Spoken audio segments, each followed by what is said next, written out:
3 ஆண்டுகளில் தன்னிறைவு பெற்ற மாநிலமாக தமிழகம் உருவாகிவிட்டது என்றும் அரசு வெளியிட்ட செய்திக்குறிப்பு கோயம்பல்ஸ் பிரச்சாரம் போல் இருப்பதாகவும் சட்டமன்ற எதிர்க்கட்சி துணைத் தலைவர் ஆர்.பி. உதயகுமார் குற்றம் சாட்டியுள்ளார்.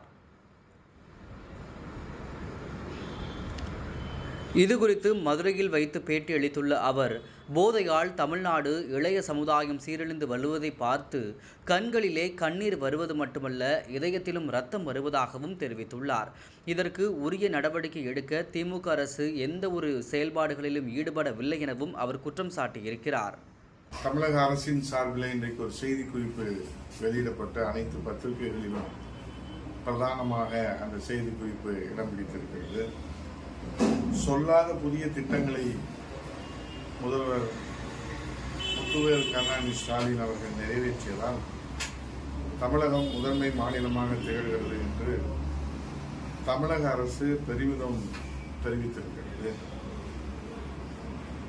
இந்த செய்திக்குறிப்பை பார்த்து மக்கள் கண்ணீர் அடித்துக் கொண்டிருக்கிற கள நிலவரத்தையும்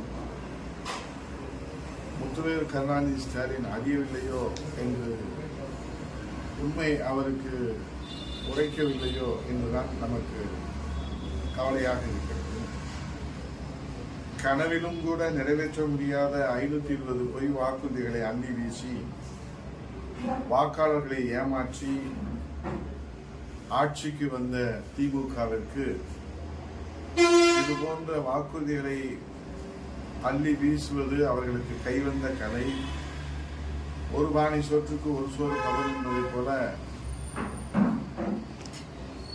2 ஏக்கர் நிலம் தருவோம் நாங்கள் ஆட்சிக்கு வந்தால் என்று சொன்ன அந்த தேர்தல் வாக்குறுதி எப்படி திமுக அரசால் கைவிடப்பட்டது, காணல் நீரானது, கிணத்திலே போட்ட கல்லானது என்பது நாம் அறிந்த வரலாறு.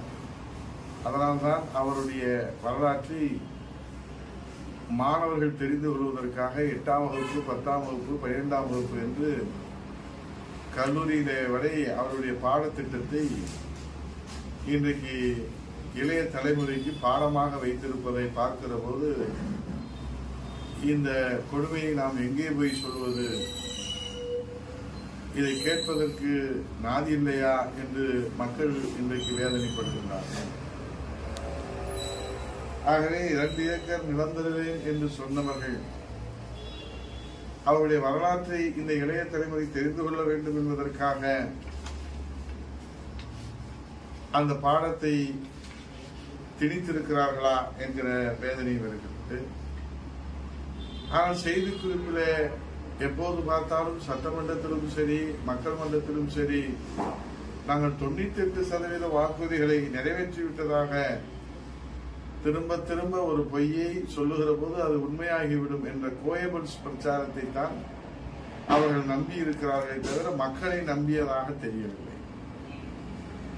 படிப்படியாக மதுவிலக்கை அமல்படுத்துவோம் என்று சொன்ன நீங்கள் தற்போது பாட்டிலுக்கு 10 ரூபாய் கமிஷன் என்று சொன்னவுடன் மதுவிலக்கை அறவே மறந்து போனீர்கள். அனைத்து பெண்களுக்கும் மாதம் 1000 என்று ஆரம்பித்து தகுதியுள்ள பெண்களுக்கு என்று மாற்றி அதிலும் பாதி பேருக்கு கிடைக்காத நிலைதான் தற்போது உள்ளது. அந்த உண்மை நிலவரத்தை சட்டமன்றத்திலே மாண்புமிகு எதிர்க்கட்சி தலைவர் புரட்சித் தலைவர் எடப்பாடியார் அவர்கள் எடுத்து வைத்தால் அந்த கசப்பான உண்மையை உங்களால் ஏற்றுக்கொள்ள முடியவில்லை. அதற்கு எதிர்வாதம் செய்கிறீர்களே தவிர அந்த பிரச்சனைக்கு தீர்வு காணுவதற்கு நீங்கள் முன்வரவில்லை. உங்கள் மகனும் மருமகனும் ஒரே வருஷத்துல 30,000 கோடியை சேர்த்து விட்டார்கள் ஊழல் பணத்தில் என்று சொல்லி உங்களுடைய அமைச்சரவையில் இருந்த ஒரு அமைச்சர் வீடியோ வெளியாகிற போது அதை துடித்து எழுந்து மறுத்திருக்க வேண்டாமா? நீங்கள் இந்த தேதி வரை அதற்கான மறுப்பு தெரிவித்திருக்கிறீர்களா? அவரை நீக்குவதை போல நீக்கி அதற்காக எந்த மறுப்பும் தெரிவிக்காமல், அதற்கான பதிலும் சொல்லாமல், விளக்கமும் சொல்லாமல் இன்றைக்கு அந்த 30,000 கோடி என்னானது என்ற கேள்விதானே மக்கள் மனதில் விடை தெரியாத கேள்வியாக நிறைந்திருப்பதை உங்களால் உணர முடியவில்லையா? இன்றைக்கு அதெல்லாம் பொய் என்று நீங்கள் மறுத்திருந்தால் தற்காலிகமாவது இந்த மக்கள் உங்கள் மீது நம்பிக்கை வைத்திருக்கக்கூடிய ஒரு வாய்ப்பு ஏற்பட்டிருக்கும். ஒரு சொட்டு தண்ணீர் கூட சென்னையிலே தேங்காது என்று உங்கள் அமைச்சர் ஒருவர் சொன்னதை நம்பி மக்கள் வெளியே வருகிற போது சென்னை மட்டுமல்ல தமிழ்நாடு வெள்ளக்காடாக மாறிய காட்சி. மழைநீர் வடிகால் பணிகளுக்கு 4000 கோடி செலவிடப்பட்டது என்று சொல்லுகிறார். 2000 கோடி இல்லை 4000 கோடி என்று உளறுகிறார்கள். உங்கள் அமைச்சருக்கே குழப்பம், எவ்வளவு கோடி நாம் இதிலே கமிஷனாக வாங்கியிருக்கிறோம் என்று ஒரு குழப்ப நிலையை நாம் பார்க்கிறோம். திமுக கட்சியிலே பொறுப்பில் இருப்பவர்கள் அயல்நாடுகளிலே, ஆஸ்திரேலியாவிலே கண்டுபிடித்து, அமெரிக்காவிலே உறுதிப்படுத்தி, டெல்லியிலே அதை கண்டுபிடித்து தமிழ்நாட்டிலே கைது செய்த ஒரு வரலாறை இதுவரை தமிழகம் கண்டதுண்டா? சர்வதேச போதைப் பொருள் கடத்தல் மன்னனாக உங்கள் கட்சியிலே திமுக கட்சிக்காரர்கள் இருக்கிறார்கள் என்கிற செய்தி, அந்த அதிர்ச்சியிலிருந்து இன்னும் தமிழகம் எழுந்திருக்கவில்லை என்பதை உங்களால் உணர முடிகிறதா?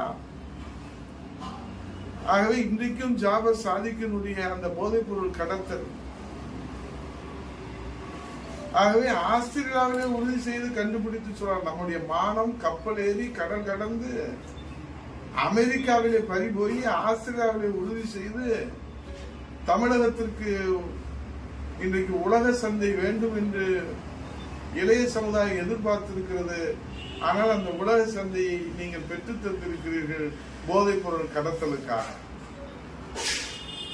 ஆற்றல் சார்ந்த மனித வளத்தை உலக சந்தையிலே முன்னிலைப்படுத்துவதற்கு நடவடிக்கை எடுக்க வேண்டிய நீங்கள், உங்கள் கட்சிக்காரர் சர்வதேச அளவிலே போதைப் பொருள் கடத்தலிலே இந்திய தேசத்திற்கு தலைகுனிவை, தமிழகத்திற்கு தலைகுனிவை ஏற்படுத்தி இருக்கிறாரே, அதை உங்களால் உணர முடிந்ததா?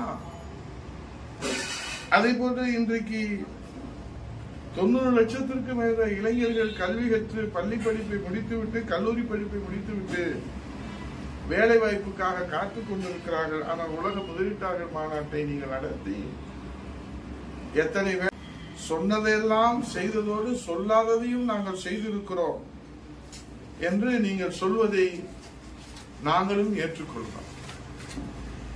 சொல்லாததை நீங்கள் என்ன செய்திருக்கிறீர்கள்? மின்சார கட்டணத்தை ஏற்ற மாட்டோம் என்று சொன்னீர்கள், ஏற்றிருக்கிறீர்கள். சொத்து வரியை உயர்த்த மாட்டோம், கொரோனா காலத்திலே மக்கள் வாழ்வாதாரம் கேள்விக்குறியாக இருக்கிறது என்று சொன்னீர்கள், சொத்து வரியை உயர்த்தியிருக்கிறீர்கள். இன்றைக்கு பால் விலையை உயர்த்தியிருக்கிறீர்கள், பத்திர பதிவு கட்டணத்தை உயர்த்தியிருக்கிறீர்கள். அம்மாவுடைய அரசினுடைய புனித திட்டங்களை, வளர்ச்சி திட்டங்களை, தொலைநோக்கு திட்டங்களை, பாதுகாப்பு திட்டங்களை, சமூக பாதுகாப்பு திட்டங்களை எல்லாம் ரத்து செய்திருக்கிறீர்கள். எங்கே தமிழகம் தன்னிறைவு பெற்றிருக்கிறது? கொலை, கொள்ளை, கற்பழிப்பு நடக்காத நாடே இல்லை.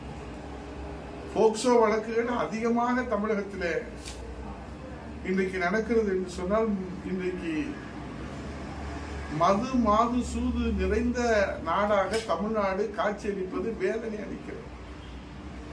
இதயம் சுக்கு நூறாக இன்றைக்கு நொறுங்கி போயிருக்கிறது. ஆகவே இன்றைக்கு எங்கே பார்த்தாலும் போதையிலே தள்ளாடுகிற இளைய சமுதாயத்தை பார்த்து நம்முடைய கண்களிலே கண்ணீர் வருவது மட்டுமல்ல, இதயத்திலே ரத்தம் வடிகிறது. சீரழிந்து இருக்கிற இந்த எதிர்காலம், இளைய சமுதாயத்தின் எதிர்காலம் என்ன ஆவது? போதையிலே என்ன செய்கிறோம் என்று தாய்க்கும் தாரத்திற்கும் வேறுபாடு இல்லாத மிருகமாக அந்த போதையிலே அவன் மாறுகிற போது என்ன செய்கிறோம் என்று தெரியாமல் செய்துவிட்டு விழுங்கி நிற்கிற இளைய சமுதாயத்தை மீட்டெடுக்க உங்களால் உணர முடிகிறதா? எதையுமே நீங்கள் உள்வாங்காமல், உணராமல், தெரிந்து கொள்ளாமல், அறிந்து கொள்ளாமல், புரிந்து கொள்ளாமல், முயற்சி கூட எடுக்காமல் இன்றைக்கு தமிழகம் தன்னிறைவு பெற்றிருக்கிறது, முதன்மை மாநிலமாக திகழ்கிறது என்று பெருமிதம் கொள்கிற செய்தி குறிப்பை வெளியிட்டிருக்கிறீர்களே, உங்களுக்கு உண்மையிலே மக்களோடு தொடர்பு இருக்கிறதா? மக்களோடு நீங்கள் தொடர்பில் இருக்கிறீர்களா? அல்லது நீங்கள் மக்களுக்கு தொடர்பு எல்லைக்கு அப்பால் இருக்கிறீர்களா? மக்களுடைய தொடர்பு நீங்கள் இன்றைக்கு அருந்து போனதாகத்தான் தெரிகிறது. ஏனென்றால் உண்மையை நிலவரம் இன்றைக்கு கலவரமாக இருக்கிறது.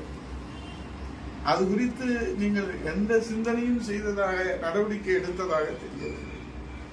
ஆனால் அரசின் சார்பிலே செய்தி குறிப்பு வெளியிடப்படுகிறது.